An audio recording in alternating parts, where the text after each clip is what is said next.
Tonight, picture a city that cannot sleep. It is early July in the year 1776, and Philadelphia is sweating. The air is thick and still, the kind of heat that presses on the back of the neck and refuses to lift after dark. Behind the closed shutters of a brick state house, a few dozen tired men are arguing about whether to commit an act that could get every one of them hanged. Outside, ordinary people go about their ordinary evening, unaware that a single sheet of paper inside that building is about to rearrange the whole map of their lives. That is where we are going tonight. Not to a battlefield, not yet, but to the quiet, anxious rooms where a holiday you may have grown up with was first invented, almost by accident. Before we drift into it, take a moment to like this video if these slow histories help you fall asleep, and subscribe if you genuinely enjoy what I do here. It honestly helps more than you would think. And if you feel like it, leave a comment with your location and your local time as you listen. There are more sleepless people out there than you might guess, scattered across every time zone, and seeing where everyone is somehow helps the next restless person find their way to this little corner of the night. Now, settle in, loosen your shoulders, let the day you just had slide off you, because it is finished. And there is nothing left in it that needs you tonight. We are going to wander slowly through the story of how the 4th of July came to be, where it came from, who made it, and why a frustrated, frightened, very human group of people decided that an ordinary summer day should become the birthday of a country. Let us begin in that hot state house, in the room they would later call Independence Hall, though nobody called it anything so grand at the time. It was simply the Pennsylvania State House, a working government building with creaking floors and tall windows that were kept shut despite the heat. The men inside had ordered the windows closed for secrecy, which meant they argued in a swelter, fanning themselves with their own papers and swatting at the flies that drifted up from the stable yards nearby. Comfort was not on the agenda. Survival possibly was. These were the delegates of what they called the Continental Congress. They had come from 13 separate colonies that stretched down the eastern edge of North America, from the cold harbours of New England to the warm tobacco country of the South. They did not all like each other. They did not even fully agree on what they were doing there.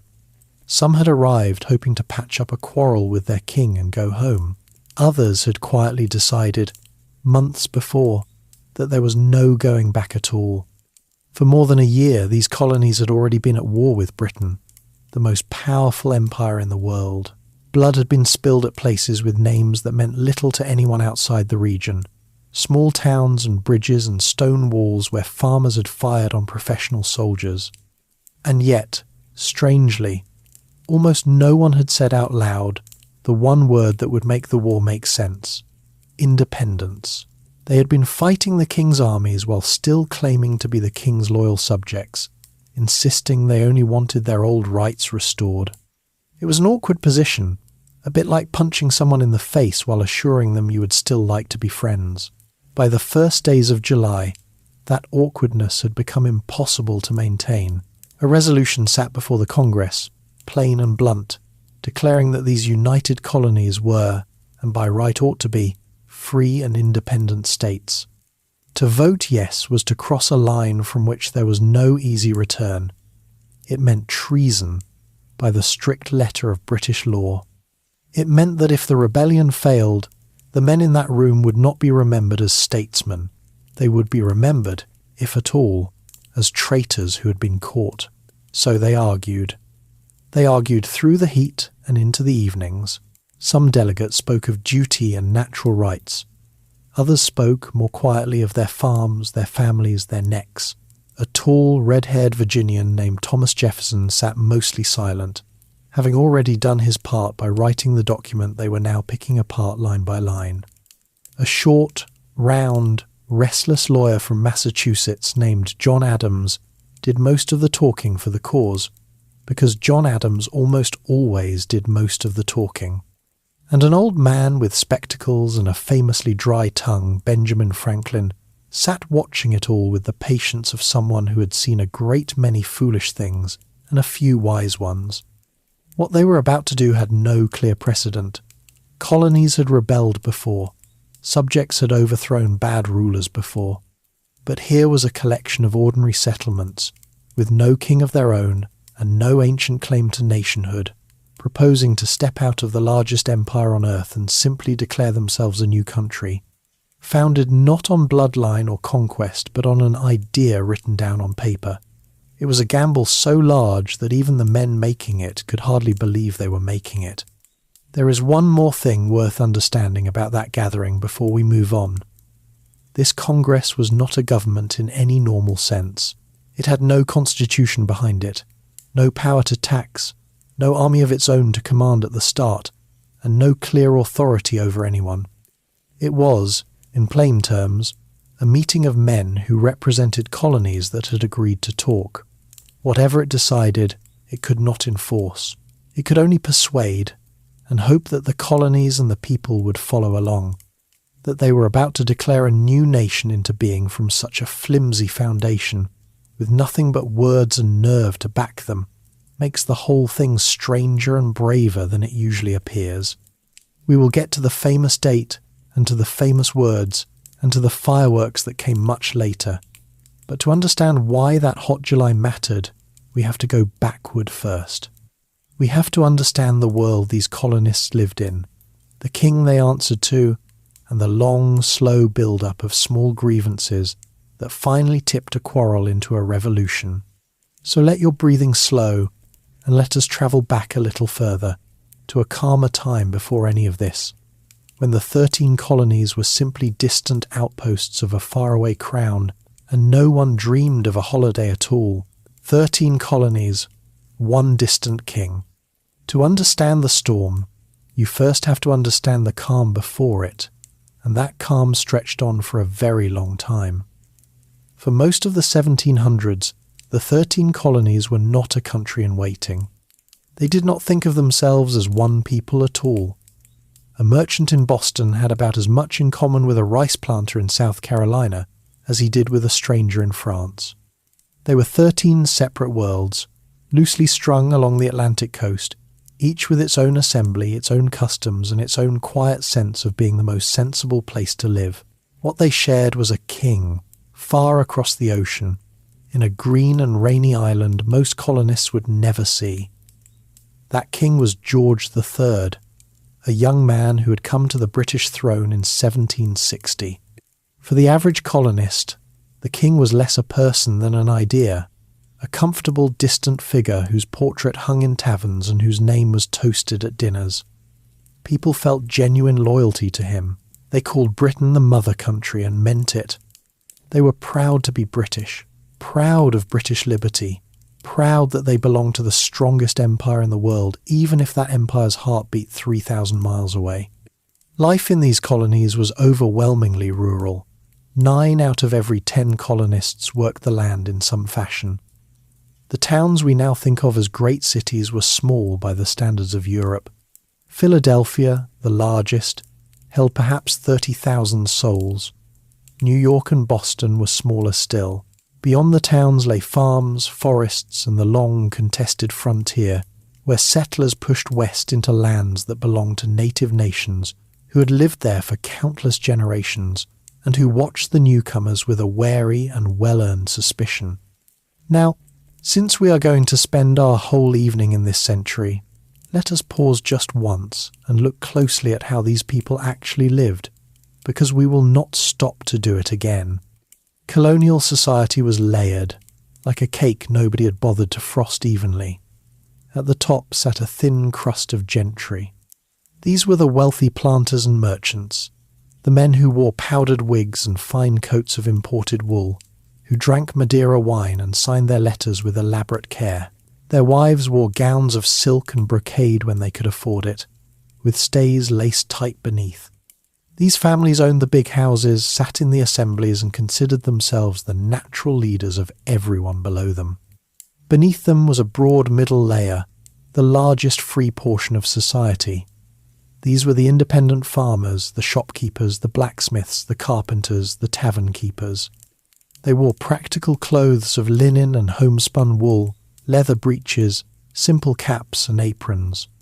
They ate plainly and heartily, bread, cornmeal, salted pork, beans, root vegetables stored through the winter, and whatever the season offered. Meat was more common on American tables than on European ones, which struck visitors from across the ocean as a sign of remarkable plenty. And here is a small thing worth knowing. These colonists drank a startling amount of alcohol, not because they were unusually merry, but because the water often could not be trusted. Cider, beer and rum flowed freely at nearly every meal, and children were given watered-down versions without a second thought. A respectable farmer might down more cider before noon than a modern person drinks coffee in a week and consider himself entirely sober while doing it. At the bottom of this society sat those with no freedom at all. Indentured servants worked off years of labour to repay the cost of their passage across the ocean. And, far more harshly, enslaved people, most of them of African descent, were held in bondage and treated as property under the law. Slavery existed in every one of the 13 colonies, though it was heaviest in the south, where the great plantations of tobacco, rice, and indigo depended entirely on forced labour. This is the uncomfortable shadow that lay beneath all the fine talk of liberty that was about to come, and we will not pretend it was not there. The colonies governed themselves more than you might expect. Each had its own elected assembly, made up of local men who passed local laws and argued over local taxes. The colonists had grown used to a great deal of practical freedom, simply because Britain was so far away and so busy with its own affairs that it mostly left them alone. For decades, London ran the empire on a loose and easy principle. Let the colonies trade, let them grow, collect a little revenue here and there, and do not poke the hornet's nest by interfering too much in their daily lives. This long stretch of neglect, historians sometimes call it salutary neglect, suited everyone. The colonists prospered. Britain grew rich from their trade. The arrangement felt natural, almost permanent. A colonist in the 1750s, if you had told him his grandchildren would tear free of the empire and fire on the king's soldiers, would have laughed in your face and offered you a drink to settle your nerves. And yet beneath the contentment, small differences were already growing. The colonists had begun to think of themselves, in a quiet way, as a particular kind of people. They were used to electing their own leaders. They were used to speaking their minds in their own assemblies. They had developed a strong, stubborn sense that an Englishman's liberties belonged to them just as fully as to anyone born in London, perhaps more so, because they felt they had earned them in a hard new land. It is also easy to picture these colonists as a single kind of people, but they were nothing of the sort. They were a patchwork. English settlers mixed with Scots-Irish frontiersmen, with thrifty Dutch families around New York, with German farmers in Pennsylvania who still spoke their own language and printed their own newspapers, with French Protestants, and with the large population of enslaved Africans whose unwilling labour held up much of the southern economy. They worshipped in a dozen different ways, Anglicans and Congregationalists and Quakers and Baptists and Presbyterians and more, often distrusting one another heartily. The colonies were less a melting pot than a crowded room of strangers, and the fact that such different people would eventually act together at all was nearly as surprising as the revolution itself. So the stage was set, though no one knew it. A scattered, prosperous, proud collection of colonies, deeply loyal to a distant king, governing themselves in comfortable freedom, sitting on a foundation that included both noble ideals and bitter injustice. All it would take to disturb that comfortable balance was for the faraway government to suddenly decide it wanted something from the colonies that it had never seriously asked for before: money. And as we will see next, the reason Britain suddenly needed that money was a war. A long, expensive, world-spanning war that had just been won. The cost of empire. Every revolution has a bill that came due, and the American one was no different. To find where the trouble truly began, we have to look not at a tax, but at a war that ended 13 years before the Declaration was written. It was a war the colonists had largely cheered for, and even fought in, and it ended in a triumph so complete that it planted the seeds of everything that followed. The conflict had many names. In Europe they called it the 7 Years' War. In the colonies they called it the French and Indian War, because the enemy was France and its native allies. It was, in many ways, the first truly global war, fought across North America, Europe, the Caribbean, and even India. For our story, what matters is the North American piece, where British and colonial soldiers struggled with the French for control of the vast interior of the continent, the forests and rivers beyond the Appalachian Mountains. It was a long and brutal fight, and for years it went badly. A young Virginia officer named George Washington, whom we will meet again later in a very different role, got his first taste of battle in these woods, and his first taste of defeat, but slowly the tide turned. Britain poured men and money into the war, and by 1763 it had won an enormous victory. France was driven almost entirely off the North American mainland. Canada became British. The land stretching west to the Mississippi River came under British control. The map was redrawn in Britain's favour on a scale no one had imagined. The colonists were overjoyed. They were prouder than ever to be British. The threat that had loomed over their western frontier for generations was suddenly gone, and they looked forward to spreading out into the newly won lands. It should have been the beginning of a long and happy partnership between the colonies and the Crown. Instead, it was the beginning of the end. The problem was simple, and it was the kind of problem that has soured countless friendships throughout history. The war had been ruinously expensive. Britain emerged victorious but buried under an enormous debt, very nearly double what it had been before the war, and on top of that debt came new costs. The empire now had to govern and defend all that conquered territory, which meant keeping a standing army of thousands of soldiers stationed in North America year after year, at great and continuing expense. In London, the government looked at these mountains of debt and these endless costs and asked a question that seemed, to them, perfectly reasonable. Who should pay for all of this? The war had been fought, after all, in large part to protect the colonies and secure their frontier. The army now stationed in America was there, the government argued, for the colonists' own defence. Surely it was only fair that the colonists themselves contribute a share toward the cost of their own protection. To a tired minister in London, balancing the empire's books, this was common sense. The colonists were among the most lightly taxed people in the entire British world. They paid only a tiny fraction of what a subject living in England paid. Asking them to chip in seemed not just reasonable but generous in its restraint. The government did not intend to crush them. It intended to nudge them, politely but firmly, into helping carry a load that everyone had helped create. But here is where two different worlds, separated by an ocean, simply failed to understand each other.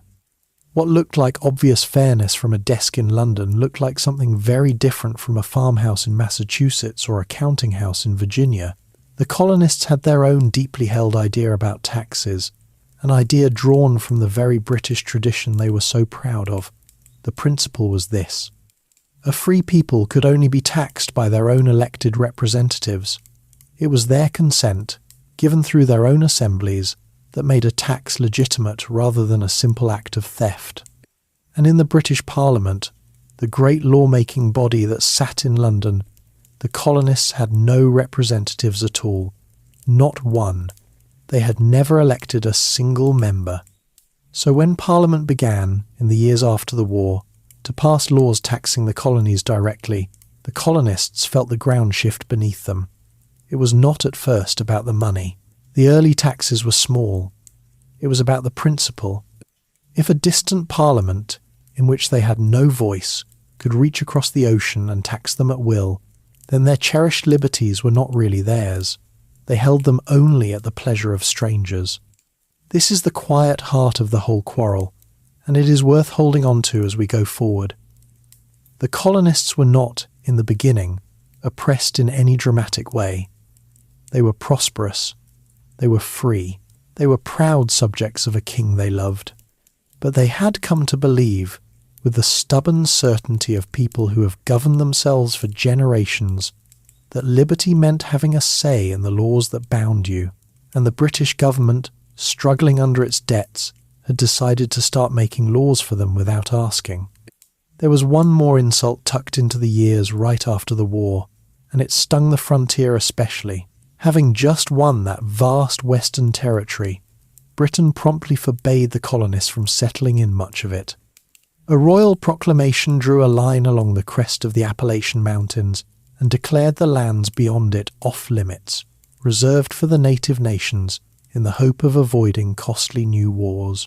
To London, it was a sensible economy. To the colonists who had fought and bled for that land, and who hungered to move west onto it, it felt like a door slammed in their faces by the very government they had just helped.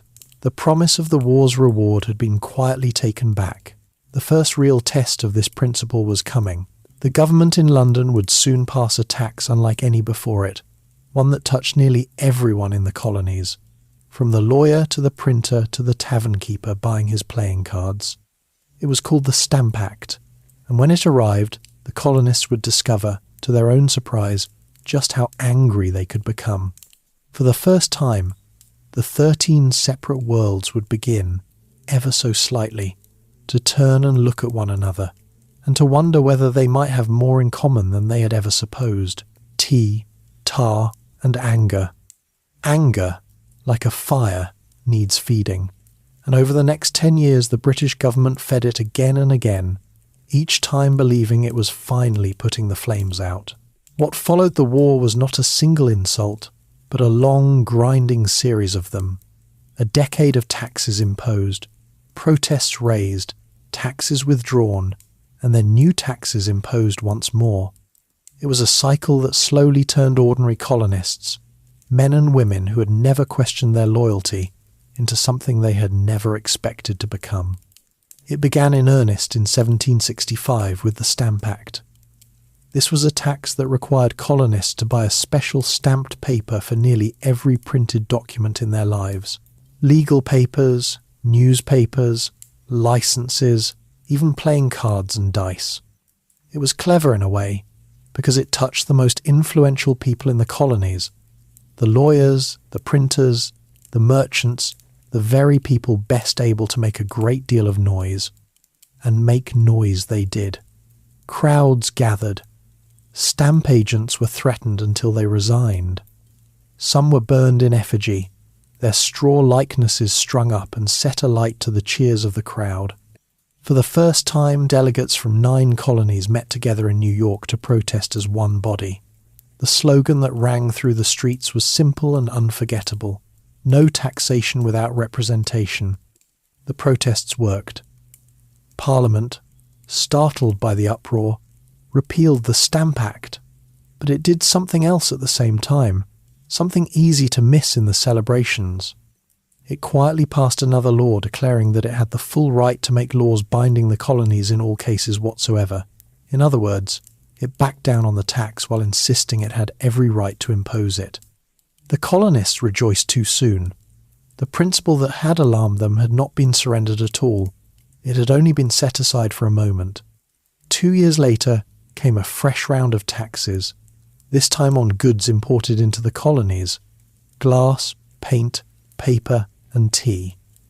The colonists answered with a new and powerful weapon. They simply stopped buying British goods. Up and down the coast, merchants agreed not to import, and households agreed not to purchase. Women, who controlled what came into the home, became quiet soldiers in this campaign, spinning their own cloth and brewing herbal substitutes for tea. It was a boycott on a continental scale, and it bit deep into British trade. Tensions grew sharpest in Boston, a stubborn, crowded port town full of sailors, dock workers, and men with strong opinions. The British sent soldiers to keep order there, which only made things worse, because nothing irritates a proud town like armed strangers patrolling its streets. On a cold evening in March of 1770, a jostling crowd gathered around a small group of nervous British soldiers, taunting them, throwing snowballs and chunks of ice. In the confusion, shots were fired. 5 colonists lay dead in the snow. It was, by the standards of later wars, a tiny event, a street scuffle gone wrong. But the colonists called it the Boston Massacre, and a silversmith named Paul Revere produced a vivid engraving of it that spread far and wide, showing the soldiers firing in a neat, deliberate line upon helpless townspeople. It was not an accurate picture of the chaotic reality. It was, however, an extremely effective one. The dead became martyrs, and the story of British cruelty took root in thousands of minds. For a few years afterward, things actually quieted. Most of the hated taxes were repealed once again, and the colonies settled into an uneasy peace. But Parliament had kept one small tax in place, on tea, simply to prove it still could. And it was tea, of all the homely things in the world, that finally lit the fire that would not go out. In 1773, the British passed a law meant to help a struggling trading company sell its surplus tea cheaply in the colonies. The tea would actually have been less expensive than the smuggled tea many colonists were already drinking. But the colonists saw the trap. To buy the cheap tea was to accept the tax hidden inside its price, and to accept the tax was to accept Parliament's right to impose it. They refused to be bought off with a bargain. In Boston, the matter came to a head in December. Ships loaded with the company's tea sat in the harbour, and the colonists demanded they leave without unloading. The royal governor refused. So on the night of the 16th of December, a band of colonists, some of them thinly disguised as Mohawk people with soot and blankets, boarded the ships in the dark. Calmly and methodically, they broke open the chests of tea and dumped them into the harbour. 340-some chests, a small fortune in tea, spilled into the cold black water. The crowd on the docks watched in near silence. There was no looting, no violence against persons. They destroyed the tea and nothing else, then swept the decks clean and went home. When the news reached London, the patience of the British government finally snapped. This was not a protest. This was the wanton destruction of valuable property by a lawless mob. The response was swift and furious. Parliament passed a series of harsh laws to punish Massachusetts and bring it to heel. The port of Boston was closed entirely until the ruined tea was paid for, choking the town's lifeblood. The colony's self-government was gutted, its town meetings restricted, its officials placed under royal control. The colonists called these laws the Intolerable Acts, and they were meant to isolate and crush rebellious Massachusetts as a warning to all the others. Something quieter than riots was also taking shape in these years, and it would matter more in the end than any single protest. The colonies began to organise networks of letter writers, committees in each town and colony whose job was to keep one another informed, to share news and grievances quickly across the long distances that had always kept them apart. A man named Samuel Adams of Boston was a tireless builder of these networks. Through this steady stream of letters, an injury in one colony could become known and felt in all the others within weeks. It was a slow nervous system growing across the continent, and it meant that when the crisis finally broke, the colonies were already, in a sense, in the habit of speaking to each other. But the punishment did the opposite of what it intended. Instead of frightening the other colonies into obedience, it horrified them. If Britain could do this to Boston, closing its port, stripping its government, quartering soldiers among its people, then Britain could do it to any of them. For the first time, the 13 separate worlds felt a shared chill of fear, and they began to understand that an injury to one might truly be an injury to all. The quarrel was no longer Boston's alone. It was becoming everyone's. A continent begins to gather. Out of fear came the first true act of unity, and it took the form of something very ordinary. A meeting. In the late summer of 1774, as Boston choked under its closed port, the other colonies decided they could no longer face Britain one by one.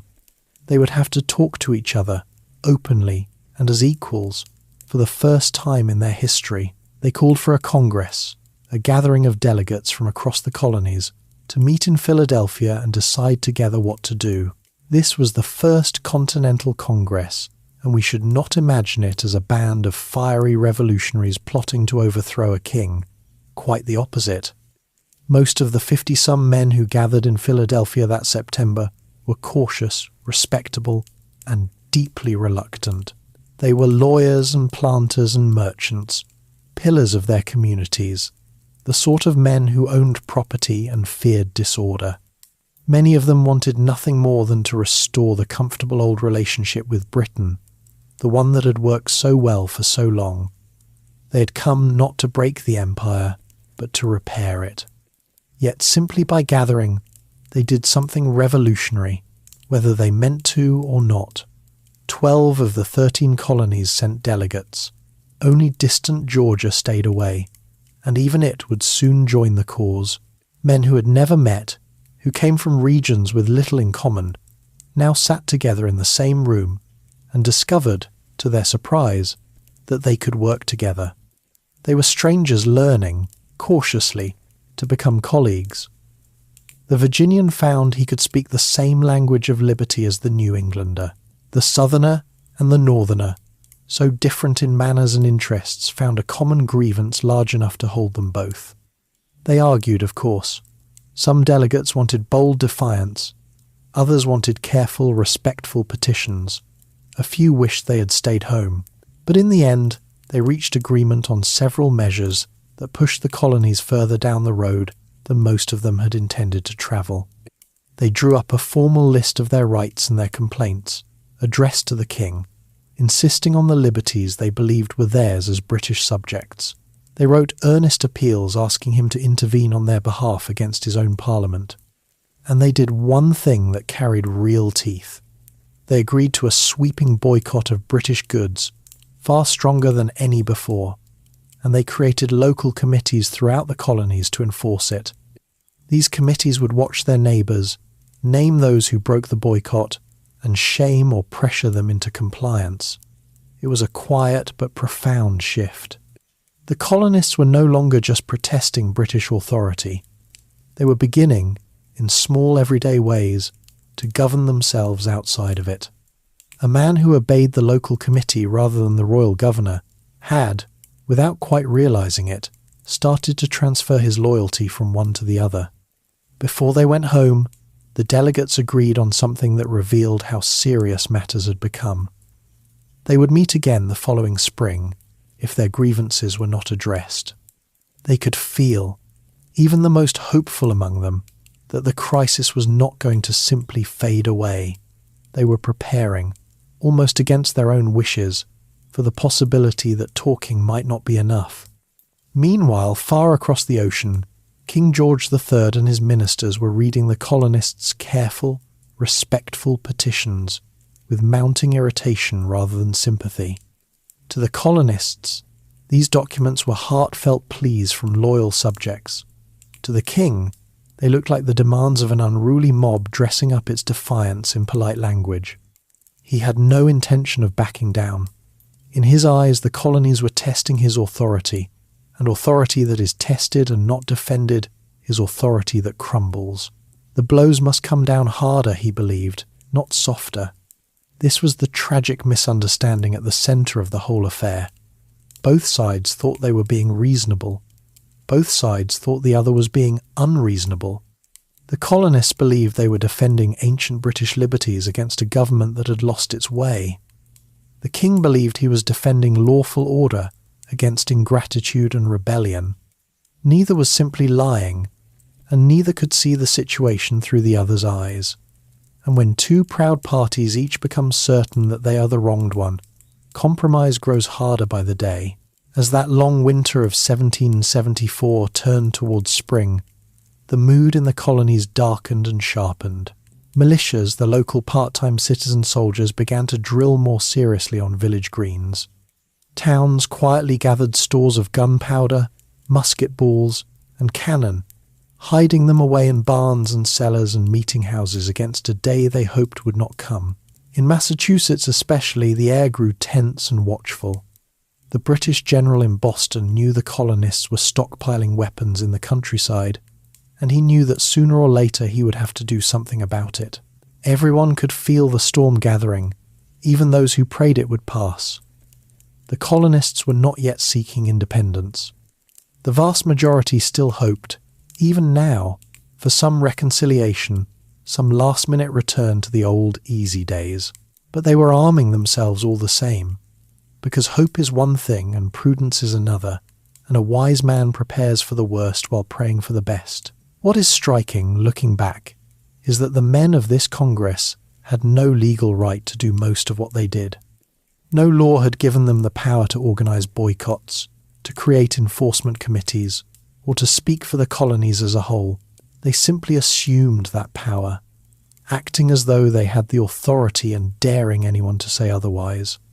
In doing so, they were quietly building, out of thin air, the beginnings of a new kind of government that answered to the colonists rather than to the crown.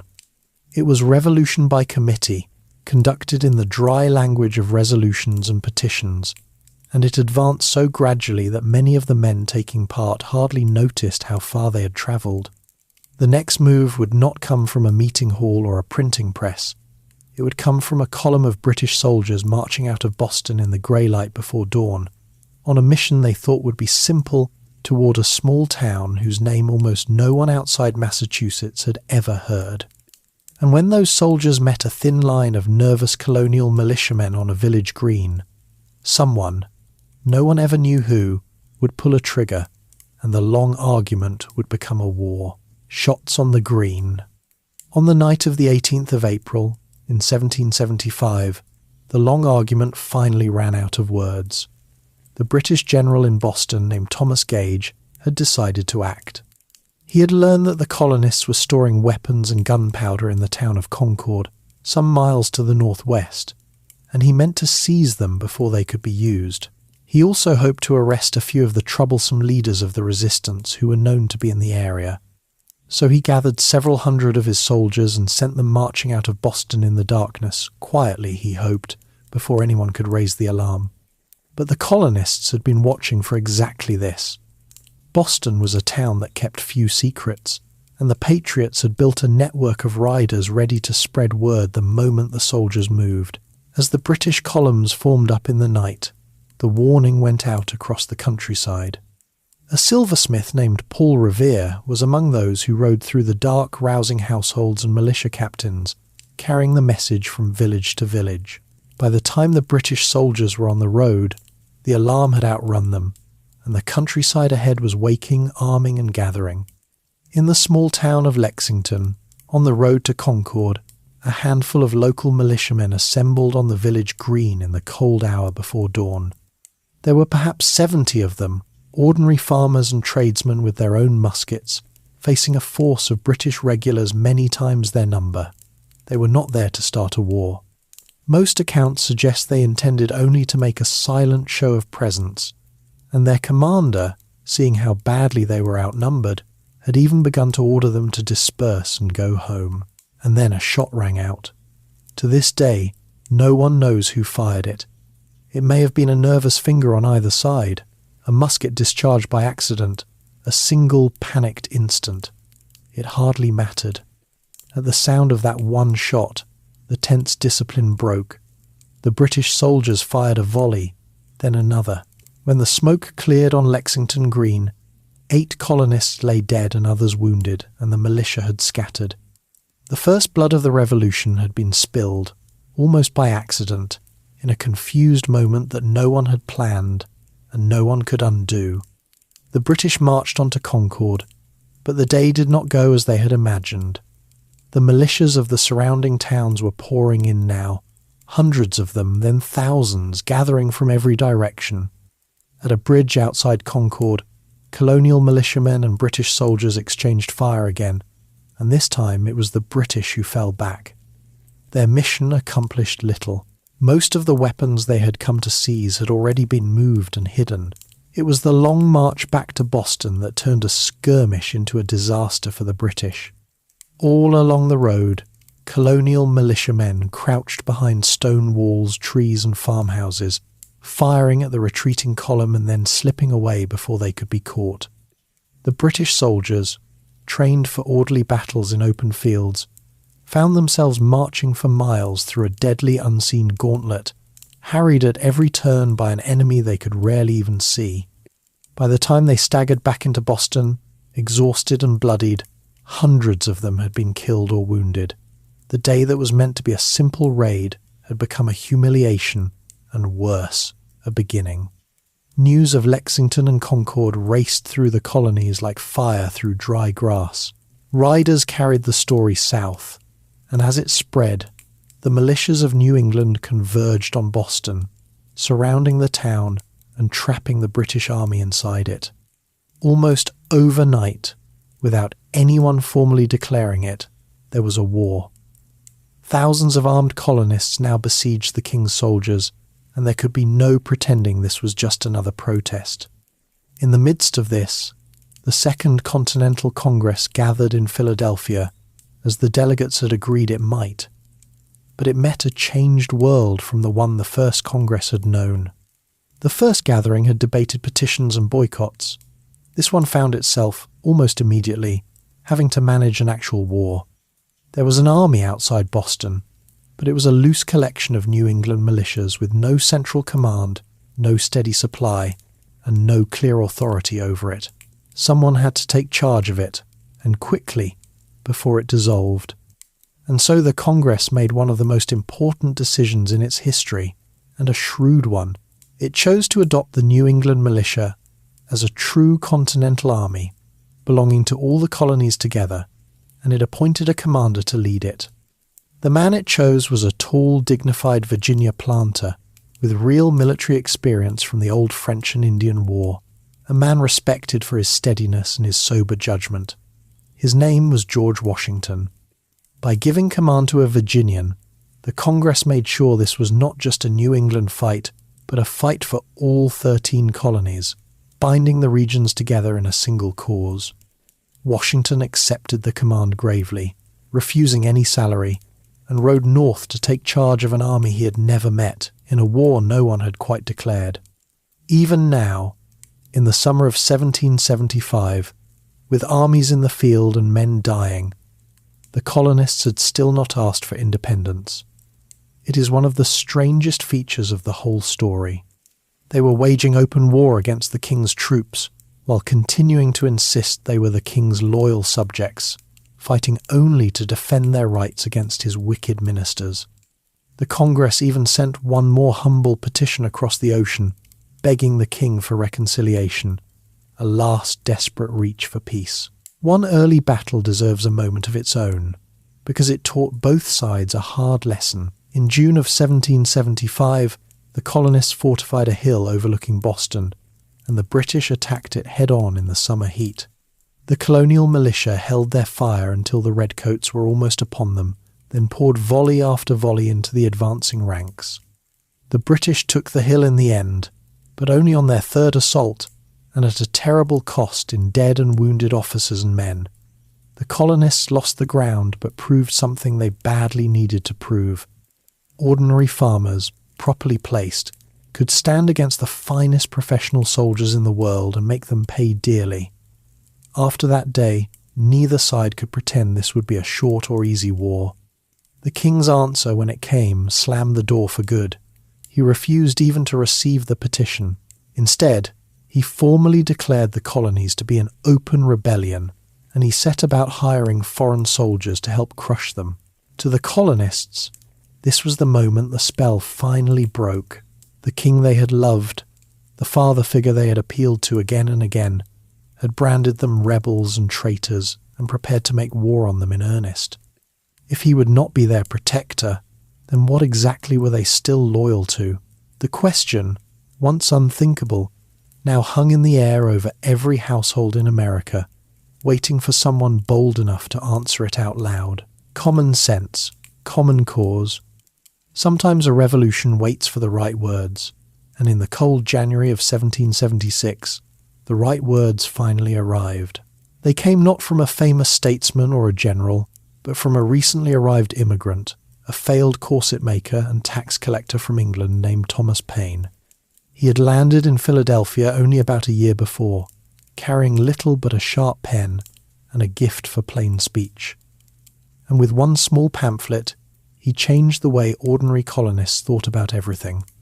The pamphlet was called Common Sense, and its title told you its whole strategy. Until then, the colonists had argued about their quarrel with Britain in cautious, lawyerly terms. They spoke of charters and rights, and the proper relationship between Parliament and the assemblies.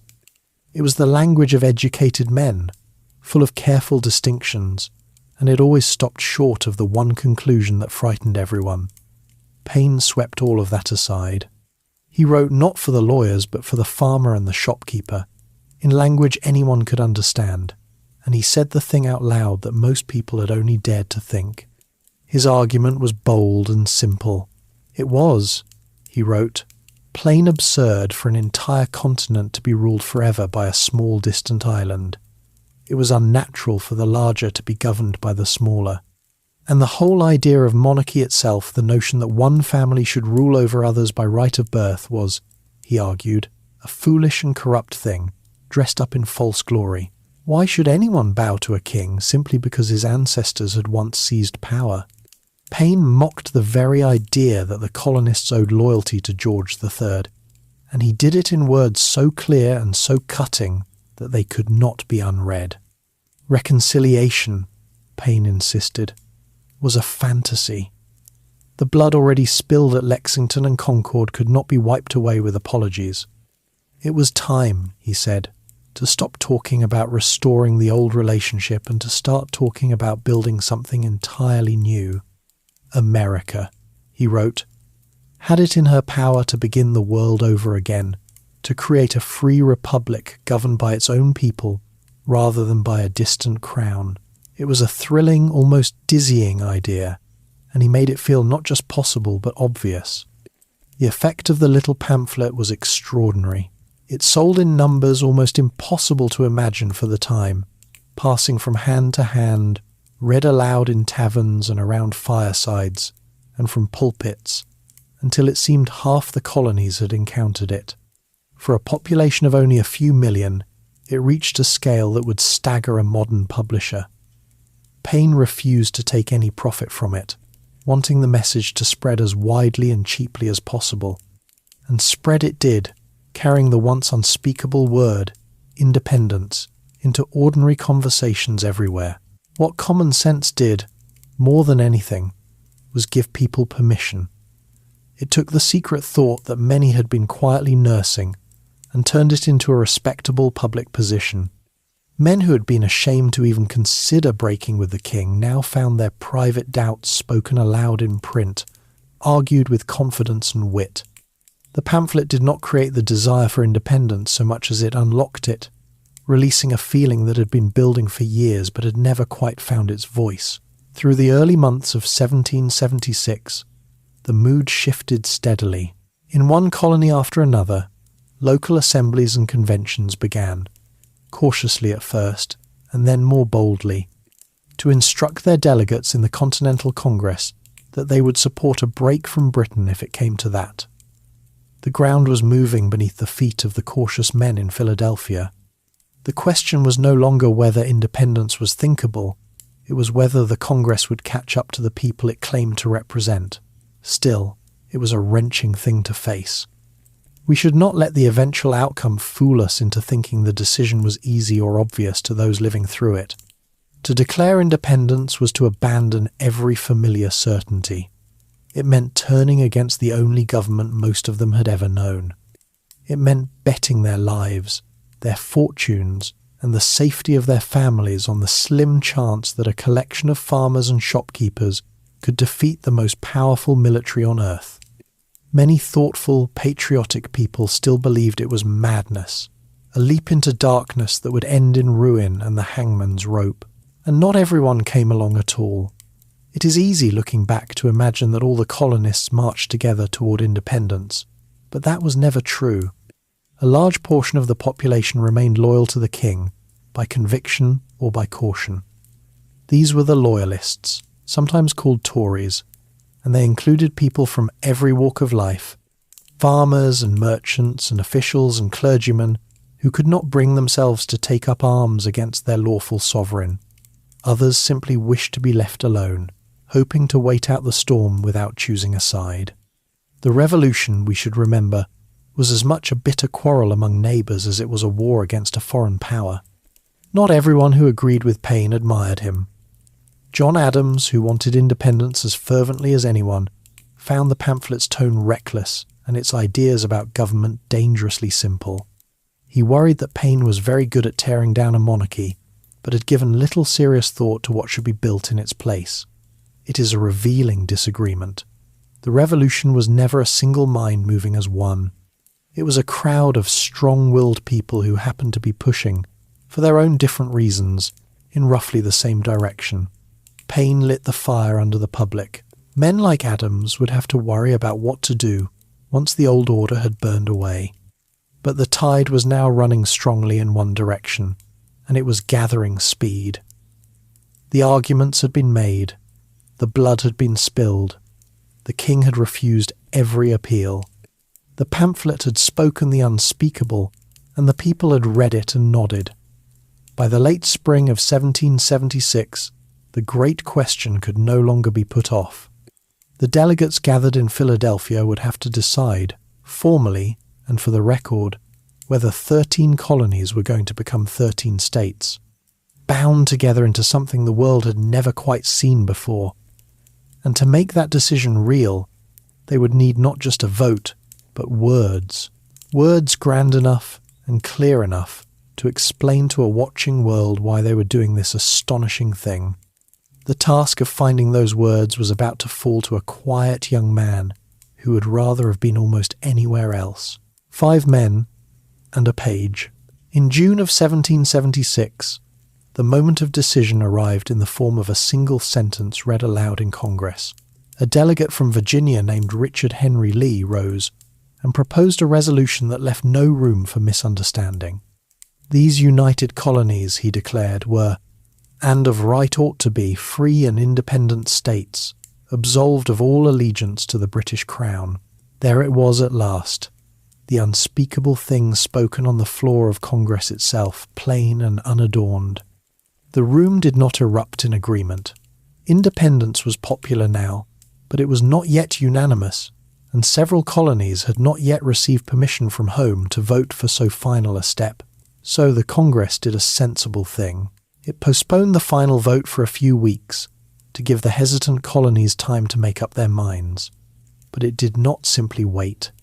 While the delegates paused, they appointed a small committee to prepare a document, a formal declaration explaining the reasons for independence, so that if and when the vote passed, the words would be ready. This committee had 5 members, and they are worth knowing. There was Benjamin Franklin, the oldest and most famous, a printer turned philosopher and diplomat, witty and worldly and tired. There was John Adams of Massachusetts, sharp, blunt, and tireless, the man who had pushed for independence harder than almost anyone. There was Roger Sherman of Connecticut, a plain, self-taught man respected for his steady judgment. There was Robert Livingston of New York, well-connected and cautious. And there was the youngest of them, a tall, quiet Virginian of 33, with reddish hair and a dislike of public speaking, named Thomas Jefferson. The committee agreed quickly that one person should write the first draft, and they turned to Jefferson. He was not the obvious choice by fame or seniority, but he had a reputation for writing with unusual grace and force. John Adams, who could easily have claimed the task, later said he had urged Jefferson to do it for several practical reasons. Jefferson was a Virginian, and it was wise to have a Southerner author such a document. Jefferson was well liked, while Adams cheerfully admitted that he himself was not. And, Adams said, Jefferson could simply write 10 times better than he could, so the duty fell to the youngest man in the room. Jefferson took rooms on the second floor of a bricklayer's house on the edge of Philadelphia, away from the noise of the city centre, and there, over about 2.5 weeks in June, he wrote. He worked at a small portable writing desk of his own design, a clever folding box that rested on his lap, and on it he composed some of the most consequential sentences in the English language. He did not think, at the time, that he was producing a masterpiece for the ages. He thought he was drafting a practical political document under a deadline, and he later insisted he had not copied from any book but had simply tried to express the common sense of the matter as plainly as he could. What he produced was something more than a list of complaints, though it contained a long list of those too, a careful catalogue of the king's offences meant to justify the break. The heart of the document came near the beginning, in a few sentences that reached beyond the quarrel of the moment to state a principle. He wrote that certain truths were self-evident, that all men are created equal, that they are endowed with certain unalienable rights, among them life, liberty, and the pursuit of happiness, that governments exist to secure these rights and draw their just powers from the consent of the governed, and that when a government destroys these ends, the people have the right to alter or abolish it and build anew. These were not entirely new ideas. Jefferson was drawing on a whole tradition of political philosophy, on thinkers who had argued about natural rights and the proper foundations of government. But he gathered those ideas and pressed them into a few clear, ringing sentences, and in doing so he gave the revolution a soul. The break with Britain was no longer just about taxes and representation. It was about a vision of how human beings ought to govern themselves, founded on equality and consent rather than on birth and force. There was, of course, a vast and painful gap between those soaring words and the world that wrote them. The man who wrote that all men are created equal held more than 100 human beings in slavery on his own land, and would for the rest of his life. The new nation about to be born would carry that contradiction at its very heart, and it would take a terrible civil war, nearly a century later, and long struggles after that, to even begin to close the gap between the promise and the practice. The words reached far higher than the men who wrote them could yet climb, but the words were now written down, and once written, they could be held up forever as a standard, a measure against which the nation could be judged, and found wanting, and pushed to do better. There is one cut the Congress made that history has never stopped discussing. In his original draft, Jefferson had included a long, angry passage blaming the king for the slave trade itself, condemning the cruelty of carrying human beings across the ocean in chains. It was a strange passage, coming from a man who himself held people in slavery, and it placed all the blame on the distant crown rather than on the colonists who bought and sold. But the Congress struck it out entirely.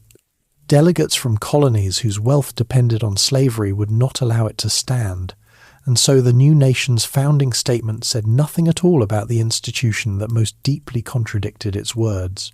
The silence was deliberate, and it would echo for generations.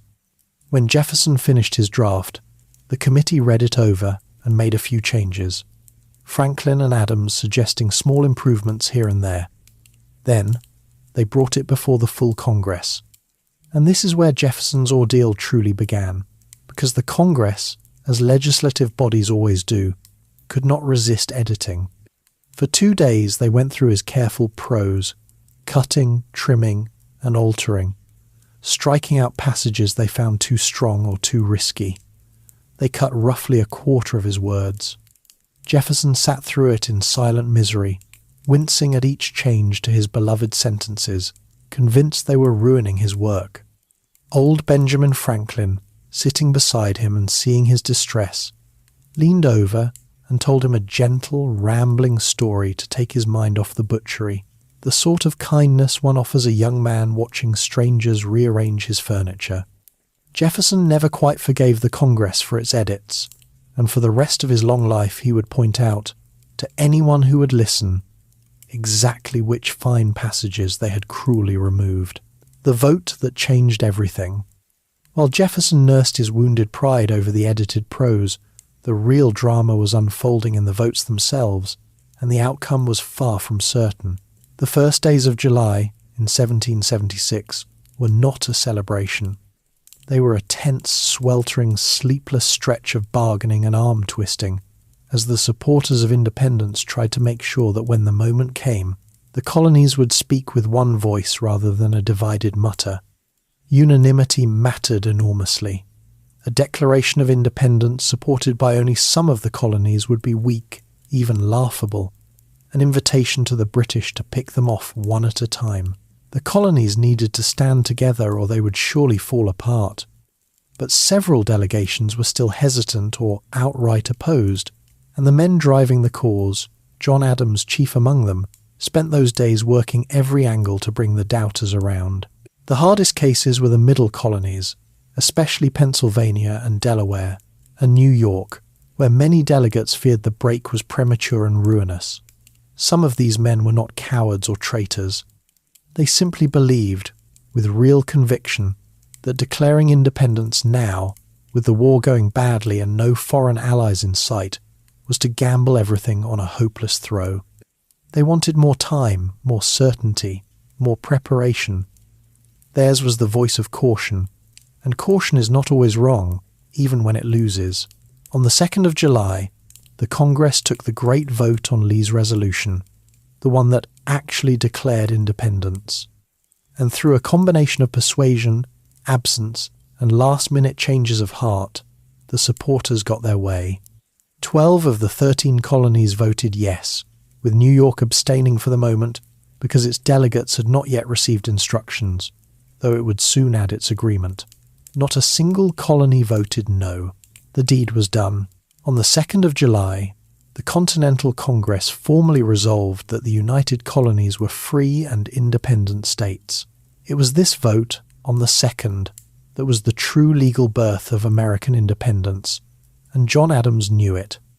The very next day, he sat down and wrote a letter to his wife Abigail, bursting with excitement and prophecy. The 2nd of July, he declared, would be the most memorable day in the history of America. He predicted that future generations would celebrate it as a great festival, with parades and games and bonfires and illuminations from one end of the continent to the other, forever after. He was magnificently, completely right about the celebration, and off by exactly 2 days about the date. Generations of Americans would indeed throw exactly the kind of party he imagined, only they would throw it on the 4th, while the 2nd of July passed quietly by, unremembered, the forgotten true birthday of the nation. Why the 4th then, and not the 2nd? Because after voting for independence on the 2nd, the Congress still had to approve the actual text of the document explaining it. The declaration Jefferson had drafted, and they had spent 2 days editing. That work of revision and approval finished on the 4th of July. On that day, the Congress adopted the final wording of the Declaration of Independence, the Statement of Reasons, the Catalogue of Grievances, the ringing words about equality and rights. And because the date the 4th was printed at the top of the document, it was the 4th, not the 2nd, that lodged itself in the public memory. The paper outlasted the vote, and so the paper's date became the holiday. On that day, the Declaration was sent off to be printed. A Philadelphia printer named John Dunlap worked through the night to produce the first copies, broadsides as they were called, single large sheets meant to be distributed and read aloud. Only one signature appeared on these first printed copies, that of John Hancock, the President of the Congress, whose name was attached as the presiding officer. The bold, oversized signature that legend later attached to Hancock belongs to a different copy, but the idea behind it is true enough. Someone had to put his name first and largest at the top of an act of treason, and Hancock did it without flinching. In the days that followed, the printed declaration spread outward across the new states, carried by riders and ships to every town and army camp. It was read aloud in public squares to gathered crowds, who responded with cheers, with the ringing of bells, with bonfires and the firing of muskets into the summer sky. In several places, crowds tore down the symbols of royal authority.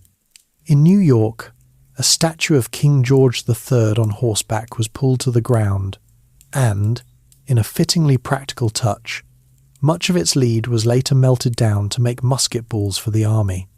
The king who had ruled them was thus turned, quite literally, into ammunition to be fired back at his own soldiers. As for the famous signing, with all the delegates putting their names to a grand parchment copy, that came later, not on the 4th at all. The formal, handwritten document that we now treasure the one with the long column of signatures, was mostly signed on the 2nd of August, nearly a month after the adoption. Some delegates signed even later than that. The image we carry in our minds of all the founders gathered solemnly on the 4th of July to sign together in a single dramatic moment is a beautiful picture, and almost entirely a myth. The reality was messier, slower, and spread across many days, as reality usually is. The vote came down, in one case, to a single exhausted rider. The delegation from Delaware was split, one man for independence and one against, which left the colony deadlocked and unable to vote yes. The deciding delegate, a sick man named Caesar Rodney, was miles away in Delaware on other business. Summoned in haste, he rode through a stormy night, 80 miles or so on horseback, through rain and thunder, to reach Philadelphia just in time to cast his vote and tip his colony into the yes column. It is a small story, but it captures how narrow and human the whole thing was.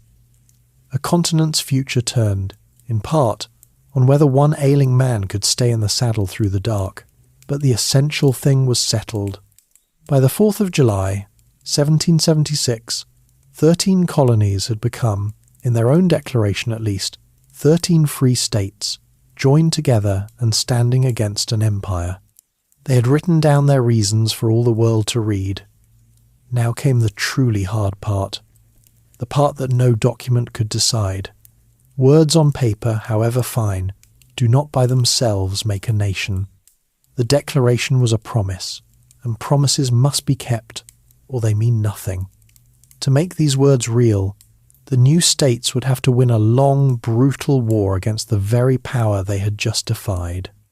And in that summer of 1776, with British ships gathering off the coast, that war was going very badly indeed. Words tested by fire. A declaration is only as good as the swords that defend it, and in the months right after that hopeful July, the swords of the new nation were nearly broken. It is one of the quieter ironies of the story that the United States declared its independence at almost the lowest point of its military fortunes. The ink was barely dry on the Declaration when the war turned grim, and for years afterward the survival of the new nation hung by a thread.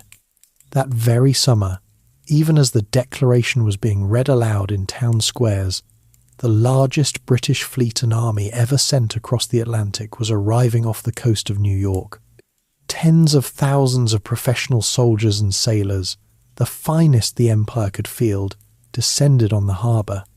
George Washington and his ragged, inexperienced Continental Army were no match for them in open battle, and through the late summer and autumn, the Americans were beaten again and again. They lost New York. They lost battle after battle.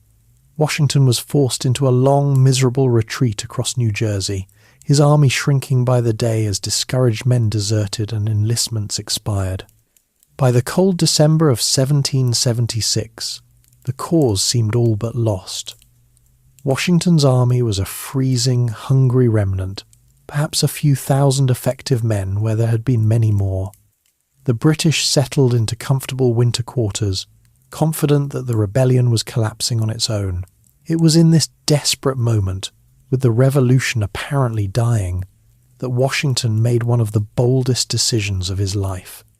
On a frigid Christmas night, he ferried his men across the ice-choked Delaware River in the dark and struck a surprised garrison at Trenton at dawn. The small victory, and another soon after, did little to change the strategic picture, but they did something perhaps more important. They proved the cause was not dead, and they gave the exhausted patriots a reason to keep fighting through the winter. The war that followed was long, and it tested everything the Declaration had promised. It dragged on for years, far longer than anyone in that hopeful summer had imagined. There were terrible winters, the most famous of them at Valley Forge, where Washington's army endured cold and hunger and disease while holding itself together by sheer will and stubborn discipline. There were defeats and retreats and dark stretches when the whole enterprise seemed about to dissolve. The romantic picture of a united people rising up and quickly throwing off a tyrant bears little resemblance to the grinding, uncertain reality of those years. The turning point came not from a single battle alone, but from what one important victory unlocked. In the autumn of 1777, an entire British army was surrounded and forced to surrender at Saratoga in upstate New York.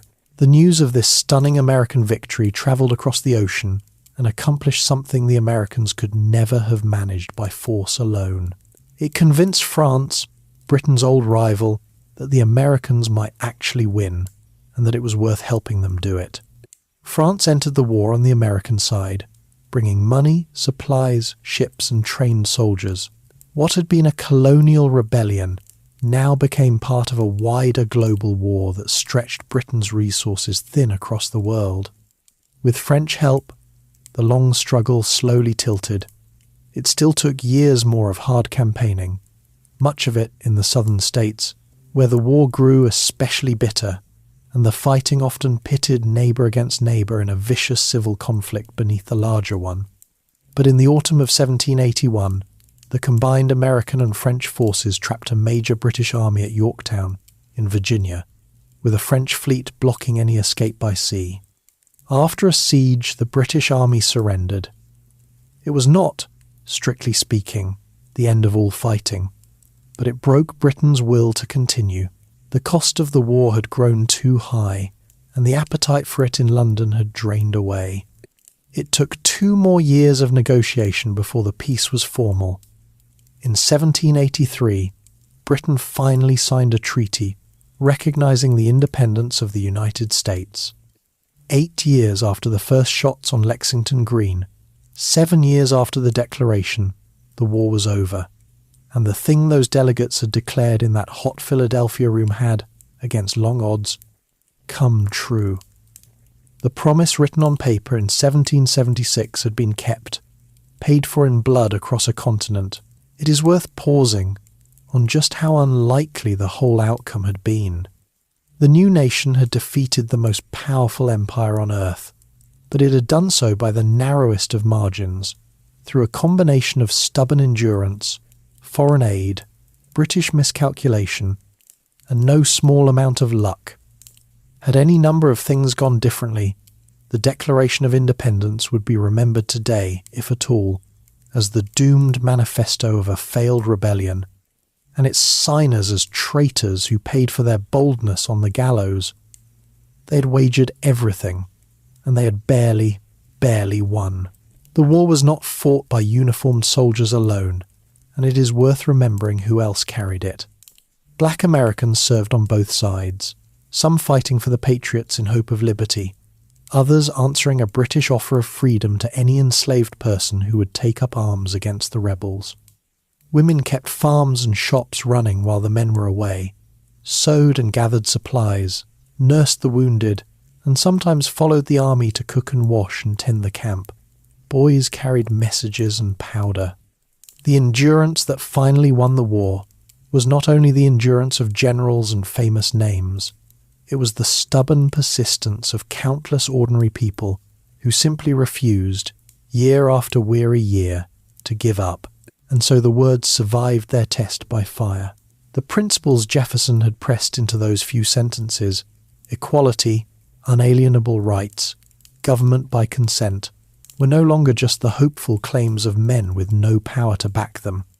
They were now the founding creed of an actual independent nation, free to govern itself and to begin the long, difficult work of trying to live up to its own promises. The 4th of July had become not just the date on a document, but the birthday of a country that had fought to make that document mean something. And almost from the very beginning, even while the war still raged, Americans had begun, in their own scattered ways, to mark the day. It is to those first celebrations, the humble ancestors of every parade and firework that followed, that we now turn. The first fireworks. Long before the 4th of July became a settled national tradition, it was a rough and joyful improvisation, invented year by people who simply felt the day deserved a celebration. The holiday, we know, with its fixed rituals, did not arrive fully formed. It grew, slowly and unevenly, out of the spontaneous parties of a young and uncertain nation. The very first anniversary came in 1777, while the war was still going badly and the outcome remained anyone's guess. In Philadelphia, the city where it had all been declared, people decided to mark the first birthday of independence with a celebration anyway, perhaps because a struggling cause needs its festivals even more than a secure one does. There were bells and bonfires, ships in the harbour were decorated, cannons and muskets were fired in salute, and, fittingly, there were fireworks, a display of lights bursting over the city in the summer night.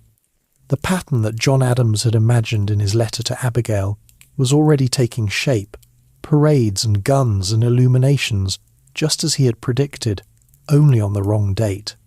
In those early years, the celebrations were often loud, patriotic, and a little chaotic. Towns marked the day with the firing of cannon, frequently 13 rounds, one for each of the original states.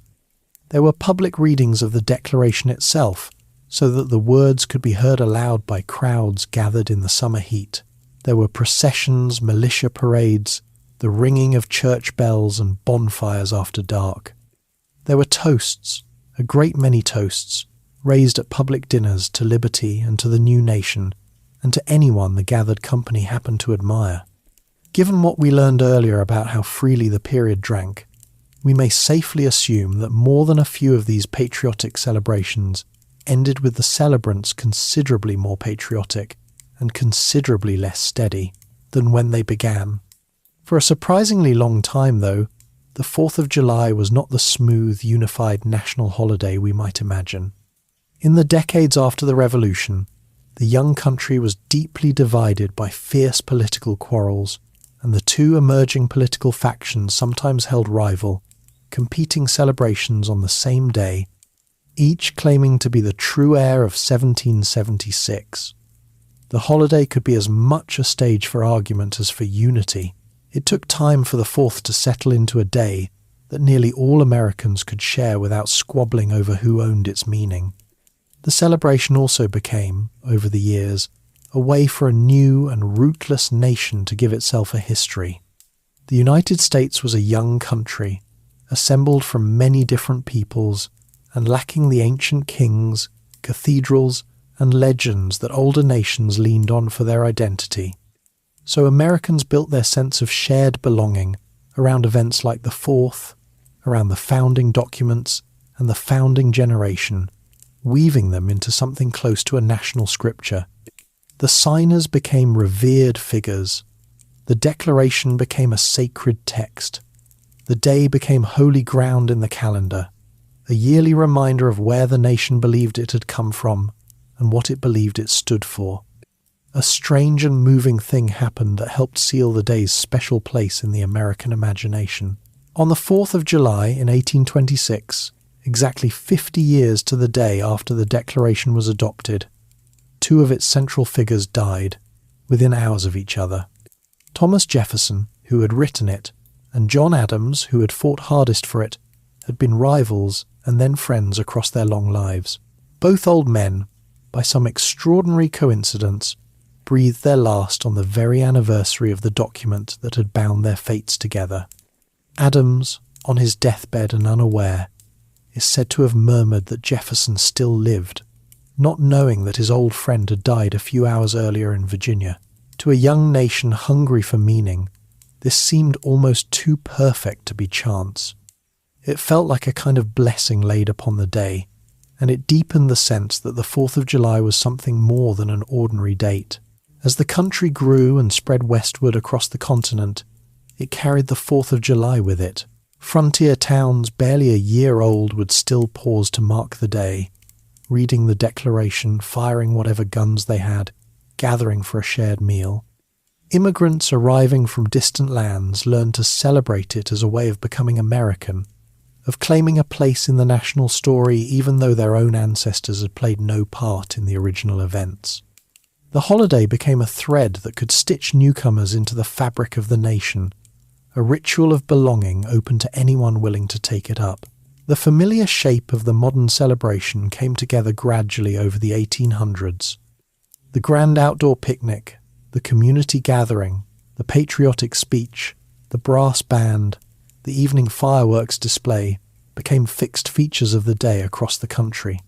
Fireworks in particular became the signature of the 4th, the bursting lights in the night sky that drew everyone outdoors to watch together, children and grandparents alike, faces turned up to the same glowing sky. It was a celebration built for crowds, for shared open-air joy, for the simple pleasure of a community marking something together. For its first long stretch, the holiday had no official blessing at all. Congress did not declare it. No law required it. It was, purely and simply, a thing the people decided to do on their own, gathering each summer out of habit and feeling rather than instruction. Even the name took time to settle. People spoke of the anniversary, or the glorious 4th, or simply the 4th of July, long before Independence Day became the common term.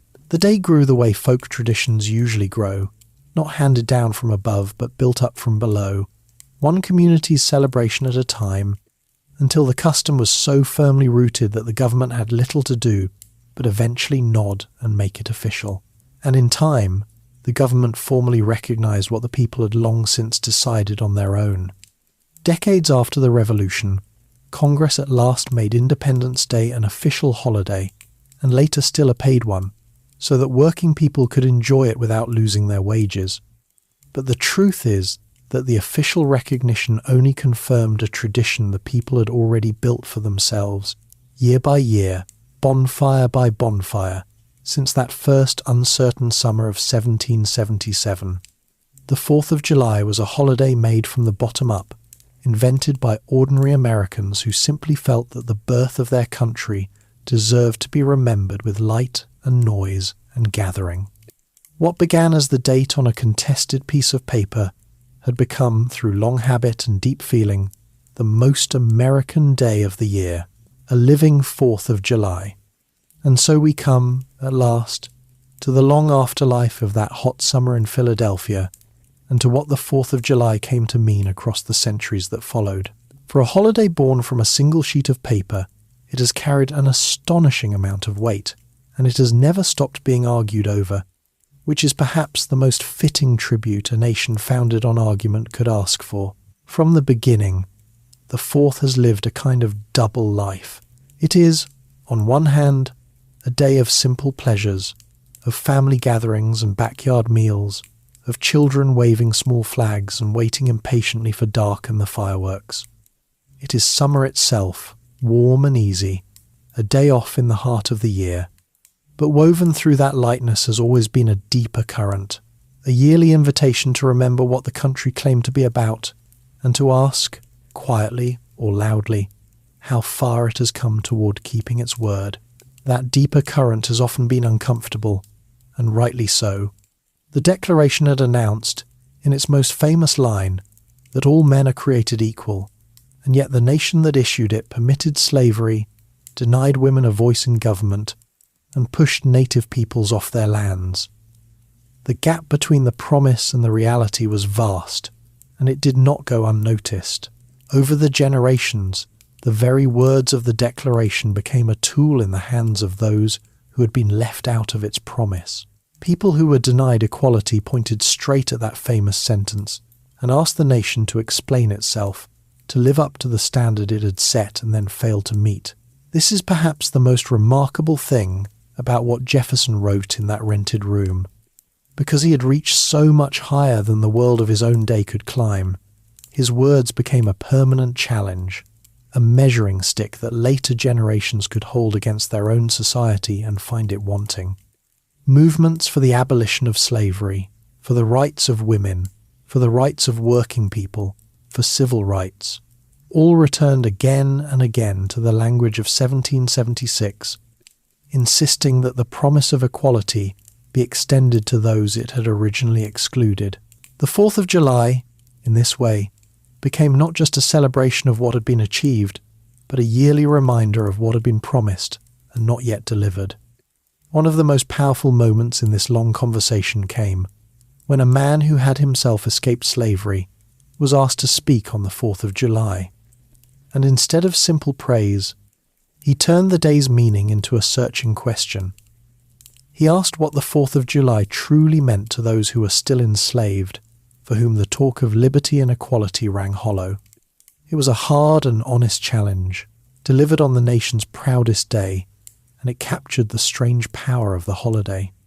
The 4th has always been large enough to hold both celebration and protest, both pride in the ideal and shame at the failure to reach it. A lesser founding document would have been quietly forgotten. This one keeps being thrown back in the nation's face by its own children, demanding better. Across 2.5 centuries, the celebration itself has changed with the country. The cannon salutes of the early years gave way to municipal fireworks displays.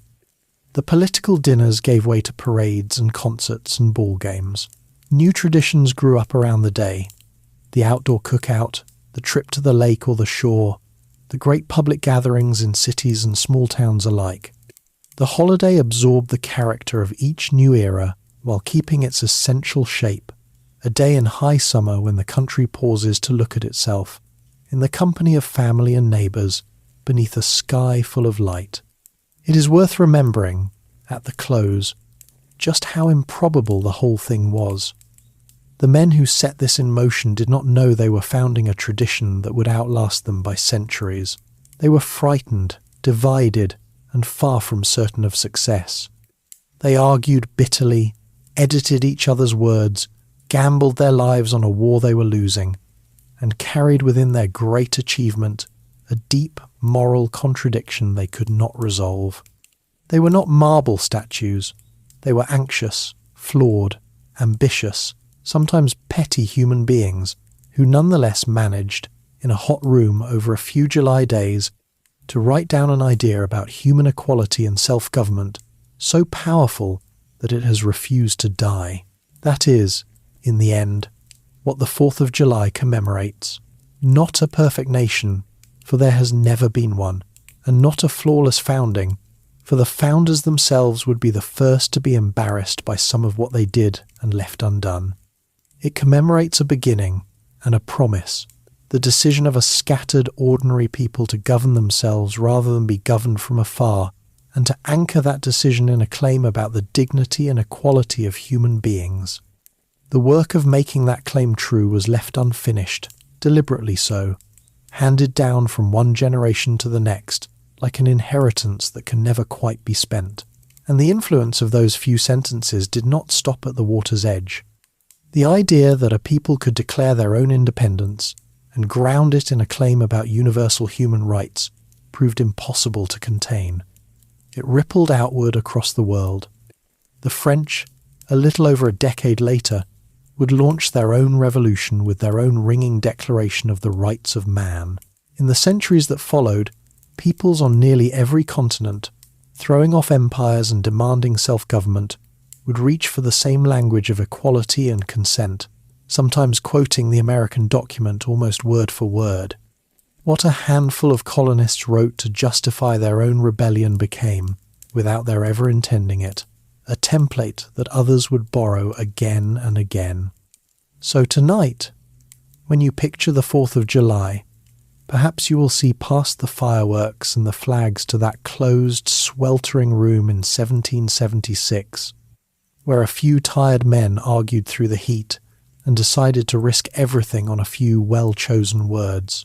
They could not have imagined the parades that would follow, or the long arguments their words would start, or the millions who would one day claim those words as their own.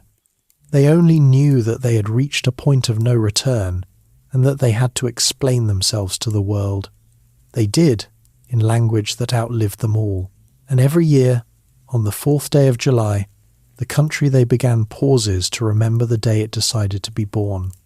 And there we will let it rest. Are you still awake? If you are, that is all right. You can let your eyes close now. There is another video waiting for you on the screen whenever you are ready to drift a little further, and it will keep the quiet going. If you enjoyed this one, feel free to like and subscribe, or share a thought below in the comments, since it helps these slow histories find the next sleepless person. For now, though, you have nothing left to do. Let your body grow heavy, let your breathing slow, close your eyes and rest. Good night, and sweet dreams.